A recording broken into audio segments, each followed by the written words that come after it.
ಮೊಮ್ಮಗನ ಹುಟ್ಟಿದಬ್ಬಕ್ಕೆ ಅಜ್ಜಿ ಬಂದು ಅನ್ನದಾನ ಮಾಡಿಸ್ತಿದ್ದಾರೆ. ಆದ್ರೆ ನನ್ನ ಹತ್ರ ಹರಕೆ ತೀರ್ಸ್ಬೇಕು ಅಂತ ಏನೇನೋ ಸುಳ್ಳು ಹೇಳಿ ಕರ್ಕೊಂಡ್ ಬಂದಿದ್ದಾರೆ. ನಿಮ್ಗೆ ಯಾಕೆ ಅಬ್ಸರ್ವ್ ಮಾಡ್ಲಿಲ್ವಾ? ನಿಜ ಹೇಳಿದ್ರೆ ನೀನ್ ಬರ್ತಿದ್ಯಾ? ಖಂಡಿತವಾಗ್ಲೂ ಬರ್ತಿರ್ಲಿಲ್ಲ. ಈ ಥರದ ವಿಚಾರ ಬರೋ ಅವಶ್ಯಕತೆ ಕೂಡ ಇಲ್ಲ ಅಲ್ವಾ? ಅದಕ್ಕೆ ಇಷ್ಟೆಲ್ಲ ಡ್ರಾಮಾ ಮಾಡ್ಬೇಕಾಯ್ತು ಅಂದ್ರೆ ಈ ಕಿತಾಪತಿ ನಿನ್ ರೋಲ್ ಕೂಡ ಇದೆಯಾ? ಅಫ್ಕೋರ್ಸ್ ಇದೆ. ಆದ್ರೆ ಒಂದ್ ವಿಷಯ, ನೀನ್ ಕೋಪ ಮಾಡ್ಕೋಬೇಕಾಗಿರೋದು ಅಜ್ಜಿ ಮೇಲಲ್ಲ, ನನ್ ಮೇಲೆ. ನೀನ್ ಹೀಗೆ ಮಾಡೋದಕ್ಕೆ ಹೇಗೆ ಸಾಧ್ಯ? ಮೊನ್ನೆ ನಾನು ಯಾವತ್ತಾದ್ರೂ ನಿನ್ನ ಟ್ರಸ್ಟ್ ನ ಬ್ರೇಕ್ ಮಾಡಿದ್ದೀನ? ನೀನು ಮೋಸ ಮಾಡಿದ್ದೀನ? I am very disappointed. ನನ್ನನ್ನ ಈ ವಿಚಾರದಲ್ಲಿ ಕನ್ವಿನ್ಸ್ ಮಾಡೋದಕ್ಕೆ ನಿಂಗೆ ಮನಸ್ಸಾದ್ರೂ ಹೇಗೆ ಬರುತ್ತೆ? ಇದೆಲ್ಲ ವ್ಯರ್ಥ ಪ್ರಯತ್ನ. ಆಯ್ತು, ನಿಂಗ್ ರಾಜಣ್ಣ ಅಂದ್ರೆ ಆಗಲ್ಲ ಅಲ್ವಾ? ಆದ್ರೆ ಅವರು ನಿನ್ ತಮ್ಮ ತಾನೆ. ಅಷ್ಟೊಂದು ದ್ವೇಷ ಮಾಡುವಂಥದ್ದು ಅವ್ರು ಏನ್ ಮಾಡಿದ್ದಾರೆ ನಿಂಗೆ? ಅವರು ನಿಮ್ಮ ಅಮ್ಮಂಗೆ ಏನೋ ಅಂದ್ರು ಅಂತ ತಾನೆ ನಿನ್ ಕೋಪಕ್ಕೆ ಕಾರಣ. ಆದ್ರೆ ಅವರು ರಾಜಣ್ಣಂಗೂ ಅಮ್ಮನೇ ಅಲ್ವಾ?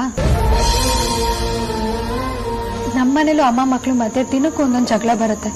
ಒಂದೊಂದು ವಿಚಾರದಲ್ಲಿ ನಾವು ಅಮ್ಮನ ವಿರುದ್ಧವಾಗಿ ನಿಲ್ತೀವಿ. ಆದ್ರೆ ಅಮ್ಮ ಆದವಳು ಅದನ್ನ ಕ್ಷಮಿಸ್ತಾಳೆ. ಜೊತೆ ಹುಟ್ಟೋರು ದ್ವೇಷ ಬೆಳೆಸ್ಕೊಂಡು ಒಬ್ರನ್ನೊಬ್ರು ಬಿಟ್ಟಿರೋದಕ್ಕೆ ಬರಲ್ಲ ನಮ್ಗೆ. ನಿನಗ್ ಮಾತ್ರ ಯಾಕೆ ನಮ್ ರಾಜಣ್ಣನ ಮನೆಯಿಂದ ಆಚೆ ಹಾಕೋಷ್ಟು ದ್ವೇಷ ಬಂದಿರೋದು? ಆಗೇನು ಆವೇಶದಲ್ಲಿ ತಪ್ಪು ಮಾಡಿದ್ಯಾ, ಓಕೆ. ಬಟ್ ಈಗಲಾದ್ರೂ ಅದನ್ನ ಸರಿ ಮಾಡ್ಕೊಂಡು ಅಪ್ಕೊಂಡು ಒಪ್ಕೊಳ್ಬಹುದಲ್ವಾ?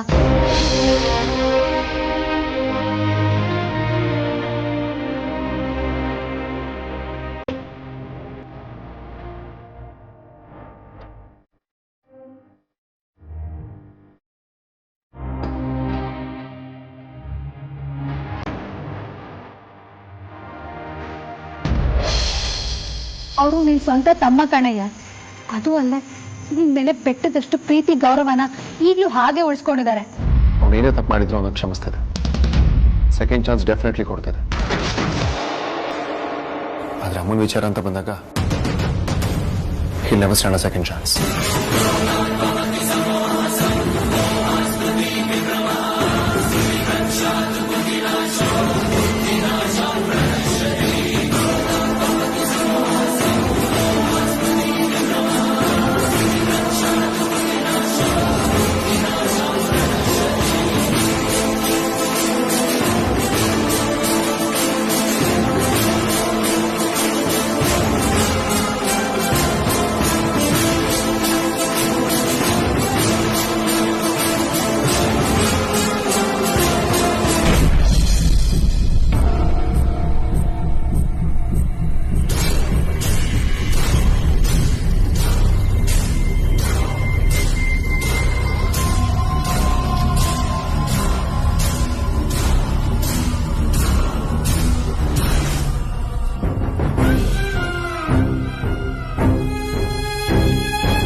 ದೇವ್ರೆ, ಇವರಿಲ್ಲೇನ್ ಮಾಡ್ತಿದ್ದಾರೆ?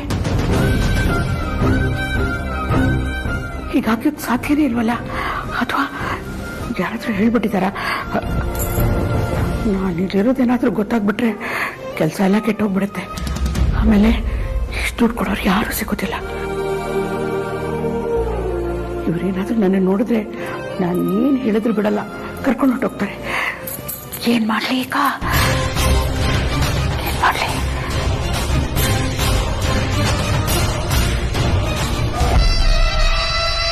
ಅರೆ, ನಾ ಇದೀನಿ ಅಂದಮೇಲೆ ಇಷ್ಟೊಂದು ಟೆನ್ಷನ್ ಆಗಿದೆ ಅಲ್ಲಮ್ಮ. ಈ ಥರ ಗಾಬರಿ ಪಟ್ರೆ ಆಪರೇಷನ್ ತೊಂದರೆ ಆಗುತ್ತಮ್ಮ. Calm down. ಅಯ್ಯೋ, ವಿಷಯ ಅದಲ್ಲ. ನಮ್ಮ ಯಜಮಾನ್ರು ಬಂದಿದ್ದಾರೆ, ಅವ್ರಿಗೆ ನಾನು ಕಾಣಿಸ್ಕೋಬಾರ್ದು.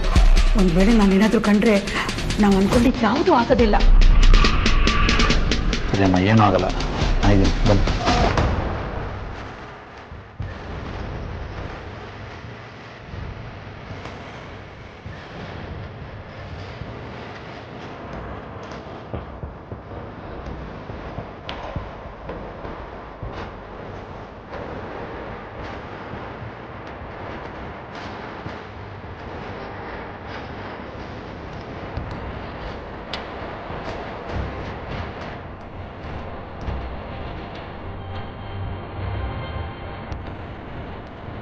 ಇವರು ವಿಚಾರಿಸ್ತಾ ಇರೋದು ನೋಡಿದ್ರೆ, ಗಾಬರಿಯಲ್ಲಿರೋದು ನೋಡಿದ್ರೆ ನನ್ನ ಬಗ್ಗೆನೇ ಕೇಳ್ತಿದ್ದಾರೆ ಅಂತ ಅನ್ಸುತ್ತೆ.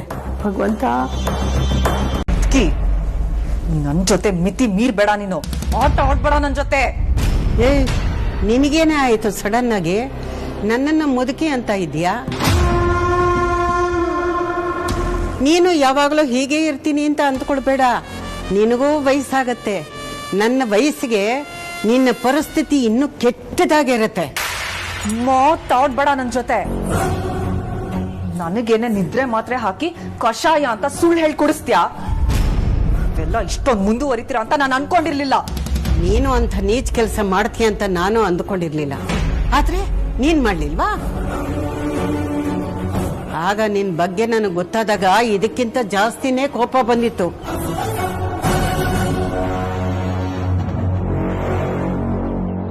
ಆದ್ರೆ ನಾನೇನ್ ಮಾಡ್ಲಿ? ಆಗ ನಾನು ಅಸಹಾಯಕಿ ಆಗಿದ್ದೆ. ಆದ್ರೆ ಈಗ ಹಾಗಲ್ಲ. ನೀನು ಯಾವ ಮಟ್ಟಕ್ಕೆ ಇಳಿತೀಯೋ ನಾನು ಆ ಮಟ್ಟಕ್ಕೆ ಇಳಿದು ನಿನಗೆ ಬುದ್ಧಿ ಕಲಿಸ್ತೀನಿ.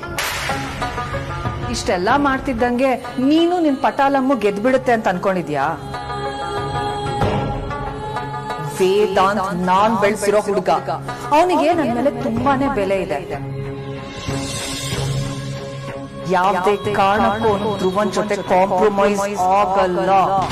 ಇನ್ನು ಅವನ್ನ ವಾಪಸ್ ಮನೆ ಕರ್ಕೊಂಬರೋದು ಕನ್ಸಿನ ಮಾತು. ಹಾಗಿದ್ದಿದ್ರೆ ನೀನು ಹೆದರ್ಕೊಂಡು ಇಲ್ಲೇ ತನಕ ಬರ್ತಾ ಇರ್ಲಿಲ್ಲ. ನಿನ್ನೊಳಗೂ ಒಂದು ಅನುಮಾನ ಇದೆ ಅಲ್ವಾ? ಎಲ್ಲಿ ವೇದಾಂತ ಒಪ್ಕೊಂಡ್ಬಿಡ್ತಾನೋ ಅನ್ನೋ ಭಯ ಇದೆ ನಿನಗೆ.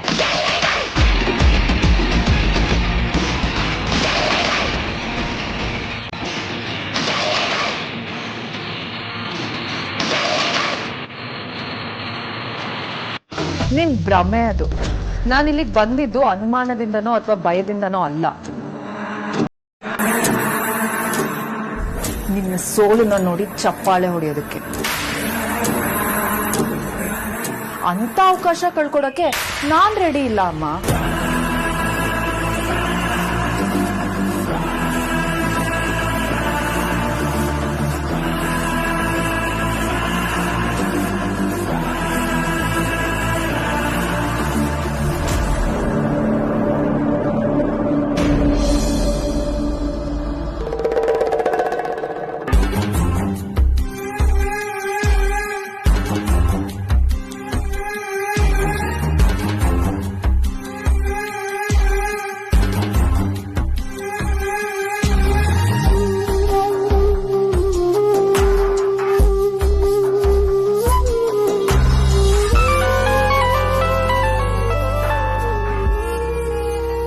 ಇವ್ರು ಯಾಕೆ ಫೋನ್ ಮಾಡ್ತಾ ಇದ್ದಾರೆ?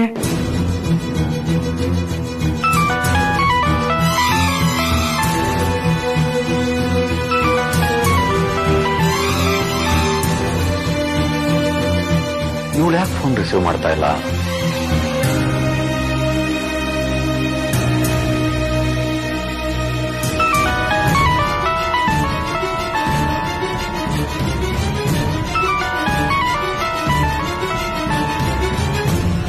ಅಮ್ಮ, ಸ್ಪೆಂಡ್ ಮಾಡ್ತಾ ಇದ್ದೀರಾ? ನಮ್ಮ ಯಜಮಾನ್ರು ಫೋನ್ ಮಾಡ್ತಾ ಇದ್ದಾರೆ. ನಿಮ್ಮ ನೋಡ್ಬಿಟ್ರಾ? ಗೊತ್ತಿಲ್ಲಪ್ಪ. ಈಗ ನಾನು ಮಾತಾಡದೇ ಇದ್ರೆ ಆಪರೇಷನ್ ಮುಗಿಯೋದು ತುಂಬ ಹೊತ್ತಾಗುತ್ತೆ ಅಲ್ವಾ? ಆಮೇಲೆ ನಾನು ಮಾತಾಡಲಿಲ್ಲ ಅಂತ ಅವರು ಇರೋ ಬರೋರಿಗೆಲ್ಲ ಫೋನ್ ಮಾಡಿ ವಿಚಾರಿಸೋಕ್ಕೆ ಶುರು ಮಾಡಿಬಿಡ್ತಾರೆ. ಒಂದ್ಸಲ ಮಾತಾಡ್ಬಿಡ್ತೀನಪ್ಪ. ಸರಿ ಅಮ್ಮ, ಮಾತಾಡ್ಕೊಂಬನ್ನಿ, ಕಾಯ್ತಾ ಇರ್ತೀನಿ.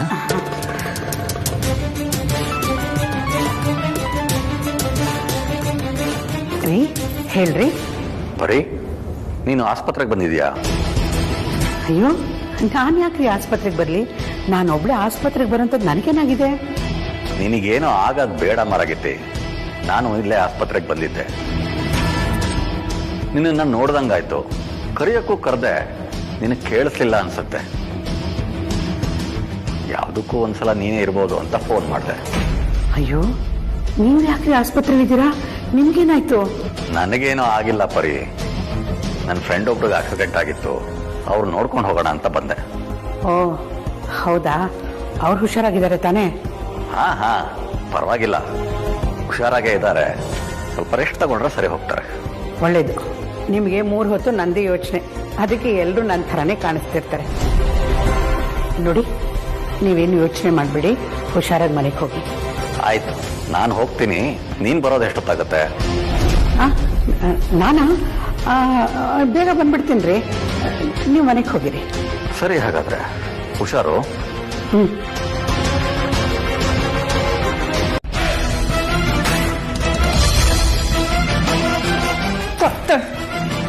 ಕೊನೆಗೂ ನನ್ನ ಯಾಮರ್ಸಿ ಮನೆಗ್ ಬಂದ್ ಸೇರ್ಕೊಂಡೇ ಬಿಟ್ಟೆ ಅಲ್ವಾ? ಥು, ಯಾವ ಮುಖ ಇಟ್ಕೊಂಡ್ ಬಂದ್ಯೋ ದರಿದ್ರದವನೆ. ಎಲ್ಲ ಸೇರ್ಕೊಂಡು ಮೊದ್ಲೇ ಪ್ಲಾನ್ ಮಾಡಿದೀರಾ ಅಂತ ನನ್ಗೇನ್ ಗೊತ್ತಾಗಲ್ಲ ಅಂತ ಅನ್ಕೊಂಡಿದ್ಯಾ? ನಾನಿದ್ದಿದ್ರೆ ಇದಕ್ಕೆ ಅವಕಾಶ ಕೊಡ್ತಾ ಇರ್ಲಿಲ್ಲ ಅಂತ ಹೇಳಿ ನನಗ್ ನಿದ್ದೆ ಬರೋ ಹಾಗೆ ಮಾಡಿದ್ರಿ. ಇಷ್ಟೆಲ್ಲ ಬ್ರಿಲಿಯಂಟ್ ಆಗಿ ತಲೆ ಉಪಯೋಗಿಸಕ್ ನಿಮಗ್ ಬರಲ್ಲ ಅಂತ ನನಗ್ ಚೆನ್ನಾಗಿ ಗೊತ್ತಿದೆ. ಇದ್ರ ಹಿಂದೆ ಬೇರೆ ಮಾಸ್ಟರ್ ಮೈಂಡ್ ಇದೆ, ಖಂಡಿತ ಇದೆ. ಇವತ್ತಲ್ಲಿ ಏನೂ ಆಗೇ ಇಲ್ಲ, ಎಲ್ಲ ಬೇಕಾದಾಗೆ ಆಗಿದೆ ಅನ್ನೋ ತರ ಆರಾಮಾಗಿದ್ದು ಬಿಕಾರಿ ಅಮೂಲ್ಯ ಮಾತ್ರ. ಹಿಂದೆನೂ ಅವಳೇ ಇರ್ತಾಳೆ. ಇನ್ನೂ ಸೊಸೆಯಾಗಿ ಬಂದೇ ಇಲ್ಲ, ಅಷ್ಟು ಬೇಗ ಇಷ್ಟ ಆಟ ಆಡ್ತಾ ಇದ್ದಾಳೆ. ಇನ್ನೇನಾದ್ರೂ ಈ ಮನೆಗೆ ಸೊಸೆಯಾಗಿ ಬಂದ್ಬಿಟ್ರೆ ಅವಳೇ ಅತ್ತೆ ಆಗಿ ನನ್ನನ್ನು ಆಟ ಆಡಿಸ್ತಾಳೆ. ನನ್ನ ಎಲ್ಲಾ ಸಮಸ್ಯೆಗಳಿಗೂ ಮೇನ್ ರೀಸನ್ ಅವಳೇ.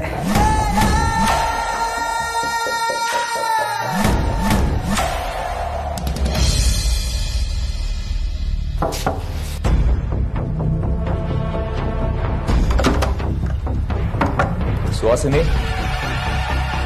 ಸುಹಾಸಿನಿ, ಏನ್ ವಿಷಯ? ಇದೊಳ್ಳೆ ಕಥೆ ಆಯ್ತಲ್ಲ.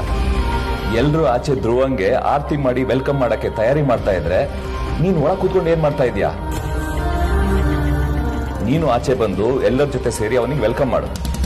ನಂಗ್ ಸ್ವಲ್ಪ ತಲೆ ನೋವ್ತಾ ಇದೆ, ಬರ್ತೀನಿ ಇರಿ. ಇದು ಸ್ವಾಭಾವಿಕನೇ, ಬರೀ ತಲೆ ಅಲ್ಲ, ನಿನ್ ಮೈಯೆಲ್ಲ ಉರಿತಾ ಇರುತ್ತೆ ಅಂತ ನಂಗೆ ಅರ್ಥ ಆಗುತ್ತೆ. ನೀನು ನಿನ್ ಕೆಟ್ಟ ಬುದ್ಧಿ ಬಿಡದೇ ಇದ್ರೆ ಹೀಗೆ ಒದ್ದಾಡ್ತಾ ಇರ್ಬೇಕಾಗತ್ತೆ ಸುಹಾಸಿನಿ. ಕೆಟ್ಟ ಕೆಲಸ ಮಾಡೋರು ಅದ್ರ ಸಾಕ್ಷಿನ ಅಳಿಸಾಕಿ ತಮಗೇನು ಸಮಸ್ಯೆ ಆಗಿಲ್ಲ ಅಂತ ಅನ್ಕೊಂಡಿರ್ತಾರೆ. ಆದ್ರೆ ಕಲಿಯುಗದಲ್ಲಿ ಕರ್ಮ ಅನ್ನೋದು ಇನ್ಸ್ಟೆಂಟ್ ಆಗಿ ಕೆಲಸ ಮಾಡುತ್ತೆ. ಕಾಲ ಅನ್ನೋದು ಕೇಳೋದಕ್ಕೆ ತುಂಬಾ ಸಿಂಪಲ್ ಪದ, ಆದ್ರೆ ಆ ಕಾಲದ ಶಕ್ತಿ ನಮ್ಮ ಕಲ್ಪನೆಗೂ ಮೀರಿದ್ದು. ನೀನ್ ಮಾಡಿದ ತಪ್ಪಿಗೆ ಕಾಲನೇ ಶಿಕ್ಷೆ ಕೊಡುತ್ತೆ. ಅಷ್ಟೇ ಅಲ್ಲ, ಕಾಲಕ್ಕೆ ಹಿಂದಾಗಿರೋದನ್ನ ಸರಿಪಡಿಸೋ ಶಕ್ತಿ ಕೂಡ ಇದೆ. ತಪ್ಪು ಮಾಡಿರೋರು ತಾವು ಮಾಡಿರೋ ತಪ್ಪನ್ನ ಅರ್ಥ ಮಾಡ್ಕೊಂಡು ತಿದ್ಕೊಂಡ್ರೆ ಅವ್ರಿಗೆ ಮುಂದೆ ಸಿಗೋ ಶಿಕ್ಷೆ ಪೂರ್ತಿ ಮನ್ನಾ ಆಗದೆ ಇದ್ರು ಕಡಿಮೆ ಅಂತೂ ಆಗುತ್ತೆ. ದೊಡ್ಡ ದಂಡ ತೆರಬಾರ್ದು ಅಂತಿದ್ರೆ ಇನ್ಮೇಲಾದ್ರೂ ಒಳ್ಳೆಯೊಳಾಗಕ್ಕೆ ಪ್ರಯತ್ನ ಪಡು ಸುಹಾಸಿನಿ. ತಪ್ಪ ಮೇಲೆ ತಪ್ಪೇ ಮಾಡ್ತಾ ಇದ್ರೆ ಪರಿಣಾಮ ಊಹಿಸೋಕ್ಕೂ ಆಗಲ್ಲ, ಅಷ್ಟು ಘೋರವಾಗಿರುತ್ತೆ. ನೆನ್ಪಿಡ್ಕೋ.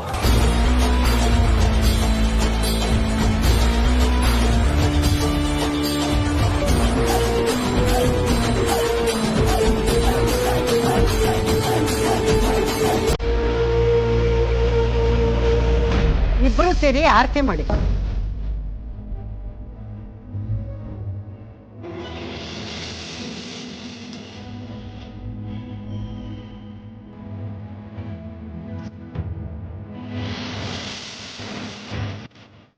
ಆ ನೀರನ್ನ ಗೇಟ್ ಆಚೆ ಚೆಲ್ಬಿಟ್ಟು ಬನ್ನಿ.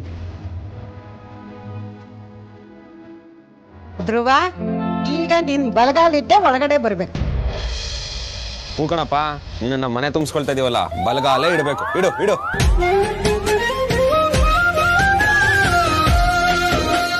ಇನ್ಮೇಲೆ ಯಾವುದೇ ಸಂದರ್ಭ ಬಂದ್ರು ನಿಮ್ಮಲ್ಲಿ ಯಾರು ಈ ಮನೆಯಿಂದ ಆಚೆ ಹೋಗ್ಬಾರ್ದು. ಇನ್ ಮುಂದೆ ಯಾವತ್ತೂ ರೀತಿ ಆಗದೆ ಇರೋ ಹಾಗೆ ನಾನು ನೋಡ್ಕೋತೀನಿ. ಹೌದಣ್ಣ, ಯಾವತ್ತೂ ತಪ್ಪು ಮಾಡಲ್ಲ.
ಈಗ ಯಾರು ನಮ್ಮನ್ನು ನೋಡೋದಿಲ್ಲ.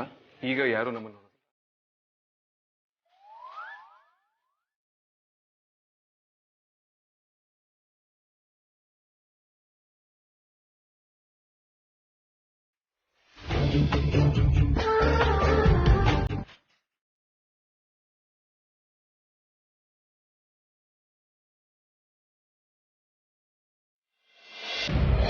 ಅದು ನೀನು ನನ್ನ ದುಪ್ಪಟ್ಟ ಹಿಡ್ಕೊಂಡಾಗೆಲ್ಲ ನೀ ನನಗೆ ಫಸ್ಟ್ ಟೈಮ್ ಲವ್ ಯು ಅಂತ ಹೇಳಿದ ನೆನಪಾಗುತ್ತೆ. I love you Ammu. I love you. ಆ ದಿನ ನನಗಂತೂ ತುಂಬ ಅಂದರೆ ತುಂಬಾನೇ ಸ್ಪೆಷಲ್. ನಾನು ಆ ಕ್ಷಣಕ್ಕೋಸ್ಕರ ತುಂಬ ದಿನದಿಂದ ವೇಟ್ ಮಾಡಿದ್ದೆ ಗೊತ್ತಾ. ಈಗ ನೀನು ಅದೇ ಥರ ಮಾಡಿದೆ, ಆ ದಿನ ನೆನಪಾಗಿ ನಾನು ಮೈ ಮರ್ತು ಬಿಡ್ತೀನಿ ಅಷ್ಟೇ.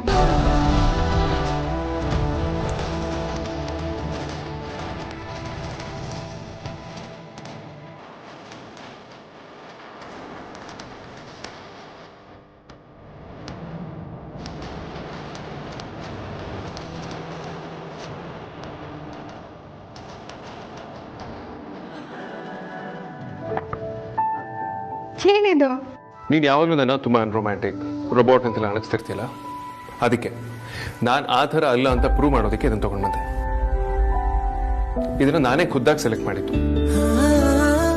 ಇದು ಶಿಫಾನ್ ಸ್ಯಾರಿ, ಅದು ನಿನ್ನ ಫೇವ್ರೆಟ್ ಕಲರ್. ಇದ್ರ ಜರಿ ಎಷ್ಟು ಚೆನ್ನಾಗಿದೆ ಗೊತ್ತಾ. ಅದಕ್ಕೆ ಹೆಲ್ಪ್ ತಗೊಂಡು ಇದಕ್ಕೆ ಬ್ಲೌಸ್ ಕೂಡ ರೆಡಿ ಮಾಡಿಸಿದ್ದೀನಿ. ಇದನ್ನೆಲ್ಲ ಹೋಗಿ ನಾನೇ ಸೆಲೆಕ್ಟ್ ಮಾಡ್ಕೊಂಬಂದೆ. ಈ ದಿನ ನಿನಗೆ ಆಫೀಸಲ್ಲೇ ಕೊಡಬೇಕು ಅಂತ ಅನ್ಕೊಂಡೆ.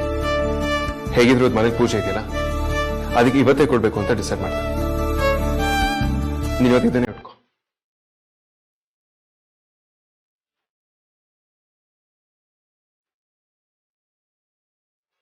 ನೀನು ಸೂಪರ್ ರೊಮ್ಯಾಂಟಿಕ್ ರೋಬೋಟ್, ನನ್ನ ಮುತ್ತು.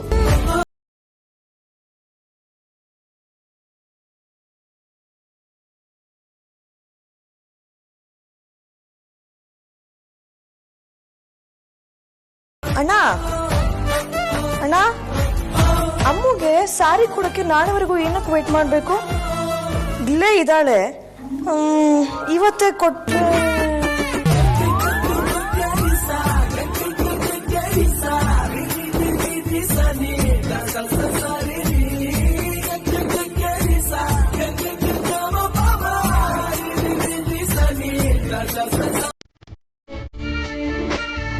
ಅತ್ತೆ, ನೀವೇನಂದ್ರೆ ಇನ್ನೊಂದ್ಸತಿ ಹೇಳಿ.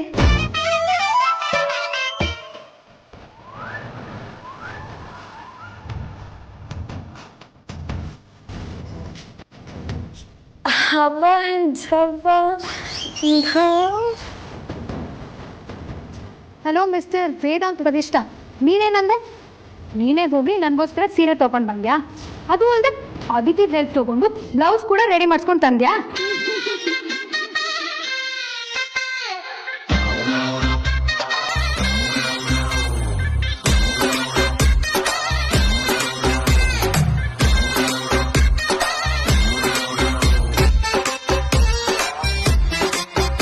ನೀನು ರೋಬೋಟ್ ಅಲ್ಲ ಅಂತ ಪ್ರೂವ್ ಮಾಡಕ್ಕೆ ಟ್ರೈ ಮಾಡಿ ಓವರ್ ಬಿಲ್ಡಪ್ ತಗೊಂಡೆ ಅಲ್ವಾ?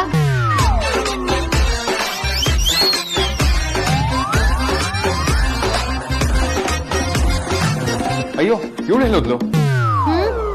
ನಾನು ಬಾಯ್ ಬಿಟ್ರೆ ಎರಡು ಕಿವಿಲಿ ಇನ್ನೆರಡು ತೂತಾಗುತ್ತೆ ಅಂತ ಎಸ್ಕೇಪ್ ಆದ್ರು. ಅಮ್ಮ, ನಿಜವಾಗ್ ನಿಮಗೊಂದು ಥ್ಯಾಂಕ್ಸ್ ಹೇಳಬೇಕು. ಧ್ರುವ ವಾಪಸ್ ಬರೋದಕ್ಕೆ ನೀವು ಒಂದು ಕಾರಣ.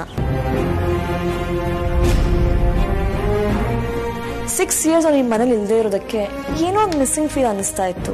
ಬಟ್ ಇವಾಗ ಕಂಪ್ಲೀಟ್ ಅಂತ ಫೀಲ್ ಅನಿಸ್ತಾ ಇದೆ. ಅಮೂಲ್ಯನು ಈ ಒಂದು ಸರ್ಕಸ್ ಅಲ್ಲಿ ಭಾಗಿಯಾಗಿದ್ಲು.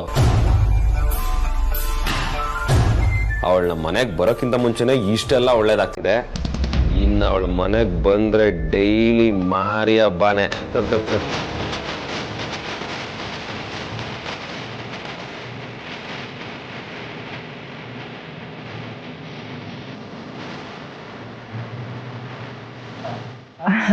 ನಾನು ಕೇಳ್ತಾ ಇರೋದೇನು, ನೀವು ಹೇಳ್ತಾ ಇರೋದೇನು? ನಾನು ಈ ಡೆಕೋರೇಷನ್ ಎಲ್ಲ ಏನಕ್ಕೆ ಮಾಡ್ತಿದ್ದೀರಾ ಅಂತ ಕೇಳಿದ್ದು. ಅದು ಅತ್ತೆ, ರಾಜನ ಮನೆಗೆ ಬಂದಿದ್ದ ಖುಷಿಗೆ ಅಜ್ಜಿ ಸತ್ಯನಾರಾಯಣ ಪೂಜೆ ಇಟ್ಕೊಬೇಕು ಅನ್ಕೊಂಡಿದ್ದಾರೆ. ಅದಕ್ಕೆ ಇಷ್ಟೆಲ್ಲ ಮಾಡ್ತಾ ಇದ್ದೀವಿ. ಅಷ್ಟೇ ಅಲ್ಲ ಮದರ್ ಇಂಡಿಯಾ, ಅಮ್ಮಗೆ ಕೊಡೋಕೆ ಏನೋ ಒಂದು ಸರ್ಪ್ರೈಸ್ ರೆಡಿ ಮಾಡಿ ಇಟ್ಕೊಂಡಿದೀವಿ. ಸರ್ಪ್ರೈಸಾ? ಏನ್ ಪ್ಲಾನ್ ಮಾಡಿದಾರೆ ನಿಮ್ಮ ಅಜ್ಜಿ? ಸರ್ಪ್ರೈಸ್ ಅಂತ ಹೇಳಿ ಅದನ್ನ ಮುಂಚೆನೆ ಹೇಳ್ಬಿಟ್ರೆ ಅದನ್ನ ಸರ್ಪ್ರೈಸ್ ಅಂತ ಕರೀತಾರಾ? ಸ್ವಲ್ಪ ವೇಟ್ ಮಾಡಿ, ನಿಮ್ಗೆ ಗೊತ್ತಾಗತ್ತೆ.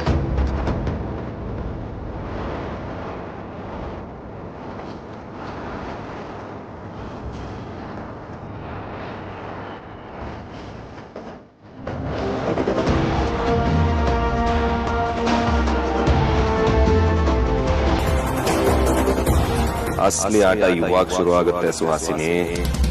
ಕುಣ್ಸೋಳ್ ಬರ್ತಿದ್ದಾಳೆ, ಕುಣಿಯೋಕ್ ರೆಡಿ ಆಗಿರೋ.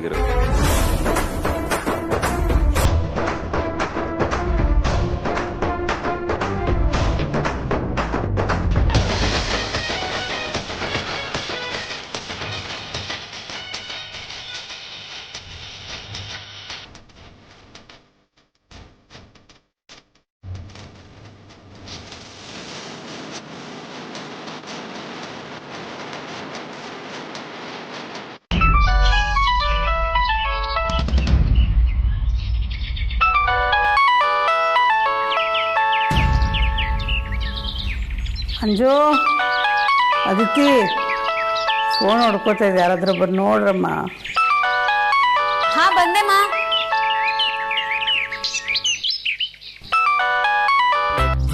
ಹಲೋ, ಯಾರು? ಹಲೋ ಅಮ್ಮ, ಎಲ್ಲಿದ್ದೀರಾ ನೀವು? ಅಮ್ಮನ?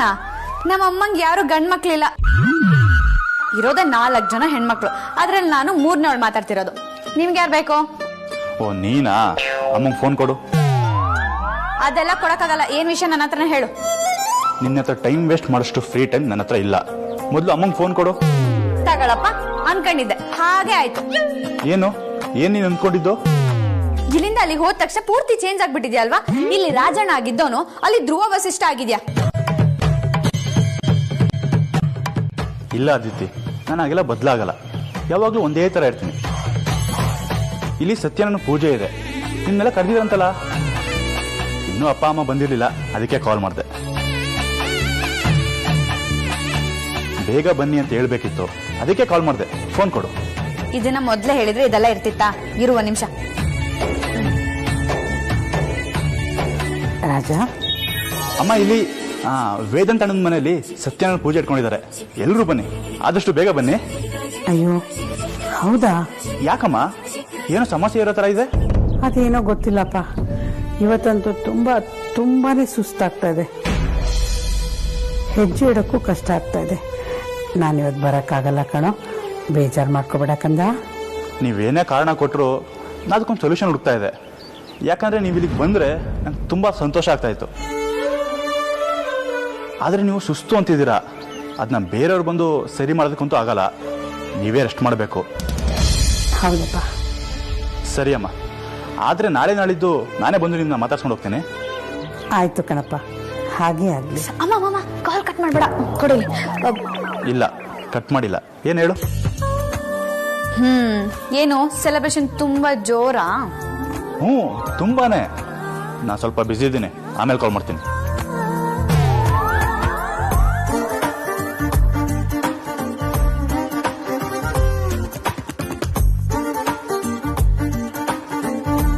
ನೀನ್ ಇಲ್ಲಿದ್ದಾಗ್ಲೇ ಕೈಗೆ ಸಿಗ್ತಾ ಇರ್ಲಿಲ್ಲ, ಇನ್ನು ಅಲ್ಲಿಗೆ ಹೋದ್ಮೇಲೆ ಕೇಳ್ಬೇಕಾ?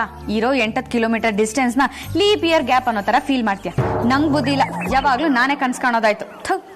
ಕರ್ಮ.